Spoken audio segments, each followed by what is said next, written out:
পূজা, আমার ওয়ালেটটা কোথায় আছে গো? খুঁজেই পাচ্ছি না। কেন? আমি তো ওয়ার্ড্রপে রেখেছিলাম। দাঁড়াও, আমি আনছি।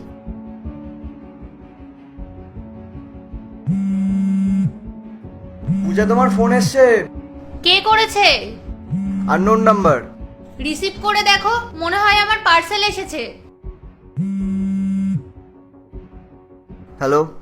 হ্যালো পূজা। হ্যালো, কে বলছেন?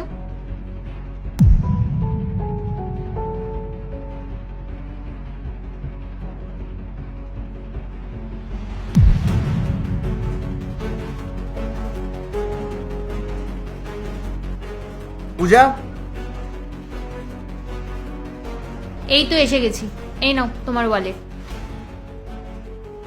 এই নাম্বারটা কার? আমি জানি না, আননোন নাম্বার হবে হয়তো। দেখো, ড্রামা করো না। এই ছেলেটা তোমাকে কল করছে, তোমার নাম বলছে, আর ওর কাছে তোমার নাম্বারও আছে। সত্যি করে বলো এ কে? আমি ভালো করে বুঝতে পারছি আমার পিছনে কি চলছে। বেশি চালাকি করবে না। যদি ভালো চাও তাহলে এক্ষুনি সত্যি কথা বলো, এই ছেলেটা কে? রোহান, তুমি ভুল ভাবছো। এরকম কিছুই না। হতে পারে আমার কলেজের কোনো ফ্রেন্ড আমার সাথে প্র্যাঙ্ক করছে। তুমি যেটা ভাবছো সেরকম নয়। ঠিক আছে, বলতে হবে না তোমায়। খবর তো আমি নিয়েই নেব। এ নাও ধরো। এখন আমি অফিস যাচ্ছি, এসে কথা বলছি।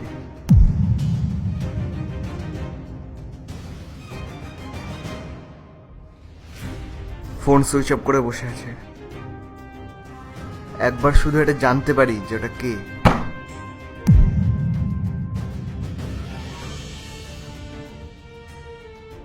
কে রোহান? তোকে কল করছিলাম, কলই পাচ্ছিলাম না, তাই তোর কেবিনেই চলে আসলাম।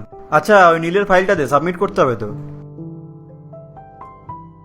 আচ্ছা শোন, তোর দাদা পুলিশে কাজ করে না? হ্যাঁ করে তো। আমার একটা ছোট্ট হেল্প করে দিবি? কি? এই নাম্বারটার ডিটেলসগুলো বার করে দিবি? দেখ, আমি জানি না দাদা কেমন রিয়েক্ট করবে, তবে তোর জন্য আমি একবার বলে দেখতে পারি। আসছি।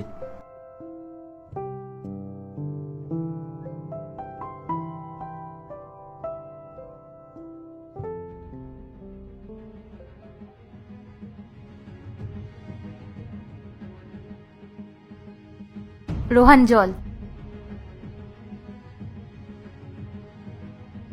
আমি তোমার হাতের জল খাবো না, নিয়ে যাও এখান থেকে। দেখো রোহান, না বাইরে আমার কারোর সাথে অ্যাফেয়ার আছে, না ওই ছেলেটাকে আমি চিনি। তোমার কোথাও ভুল হচ্ছে, আমি কিছুই করিনি। তুমি নিজেকে যতটা চালাক মনে করো না, ততটা চালাক তুমি নও। আর তুমি যতই লোকানোর চেষ্টা করো, ওই ছেলেকে আমি ঠিক খুঁজে বার করে নেবো। ঠিক আছে। দাঁড়িয়ে আছো কেন? তোমার মুখও দেখতে চাই না আমি। হ্যাঁ, জানতে তো তুমি পারবে যখন সত্যিটা তোমার সামনে আসবে।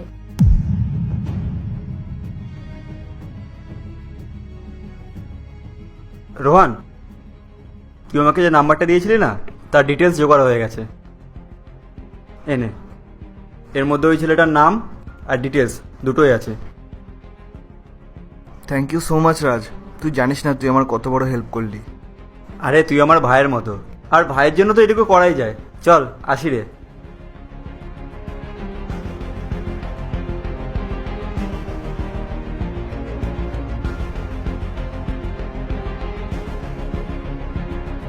দাদা, বলছি অ্যাড্রেসটা একটু দেখুন তো। আরে রোহন, তুই এখানে কি করছিস? আরে রাহুল, আমি এখানে একটা কাজে এসেছিলাম। তুই এখানে কি করছিস? আরে এটাই তো আমার বাড়ি। আমার গাড়িতে একটু প্রবলেম হয়েছিল, ওটাই একটু দেখছিলাম। তুই ওসব ছাড়, বাদ দে। তুই এখানে কার অ্যাড্রেস খুঁজছিস? আরে এই অ্যাড্রেসটা একটু দেখ তো, মনে হচ্ছে আশেপাশে কোথাও হবে। আরে এটা তো অনিকের অ্যাড্রেস। তোর কি কাজ পড়ে গেল ওর সাথে? তুই ওকে চিনিস নাকি? আরে শুধু আমি না, পুরো কলোনির লোক ওকে চেনে। ছেলেটা একদমই সুবিধের না, সারা দিন টোটো করে ঘুরে বেড়ায়। আচ্ছা, তুই কি আমাকে আরো কিছু ডিটেলস দিতে পারবি ওর ব্যাপারে? আমি যতদূর জানি ও একটা মেয়ের প্রেমে পড়েছিল, আর ব্যাস পাগল হয়ে গেল। সারা দিন মেয়েটার পেছনে পড়ে থাকতো। তারপর আর কি, মেয়েটা বিয়ে হয়ে অন্য কোথাও চলে গেল। ছেলেটার কথা তো বলিস না, ছেলেটা পাক্কা আওয়ারা টাইপের ছেলে। আচ্ছা রাহুল, ওই মেয়েটাও কি ওকে ভালোবাসতো? আরে না রে ভাই, ছেলেটাই ওর পেছনে পড়ে থাকতো। আর মেয়েটা তো খুব সম্মানীয় ঘরের মেয়ে ছিল। আর ওই মেয়েটা তো ওকে সবসময় বলতো যে আমার পেছন ছেড়ে দাও। মেয়েটা খুব টেনশনে থাকতো ছেলেটাকে নিয়ে। আর ওর বাড়ির লোকও এই বিষয় নিয়ে অনেক টেনশনে ছিল, কিন্তু তাও ওই ছেলেটা ওর পেছন ছাড়তো না। লাস্ট পর্যন্ত ওর বাবা মা ওদের সম্মান বাঁচানোর জন্য ওদের বাড়ি বিক্রি করে দিয়ে চলে গেল। তারপর শুনলাম মেয়েটারও বিয়ে হয়ে গেল, মেয়েটাও নাকি এখন ভালোভাবেই সংসার করছে। আর ওই ছেলেটার কি, ছেলেটা এখনো ভ্যাগাবন্ডের মতন এদিক ওদিক ঘুরে বেড়ায়, ফালতু ছেলে। 1 মিনিট রাহুল, দেখ তো এই মেয়েটাই কিনা। আরে হ্যাঁ ভাই, এই মেয়েটাই তো, খুব সম্মানীয় ঘরের মেয়ে।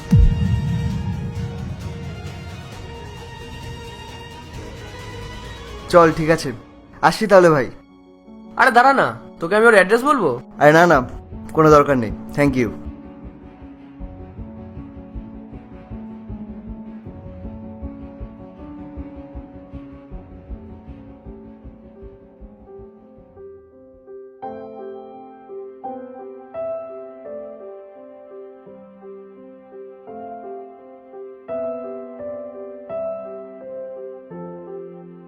পূজা,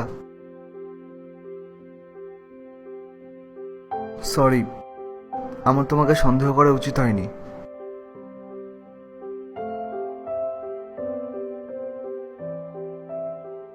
ইটস ওকে রোহান।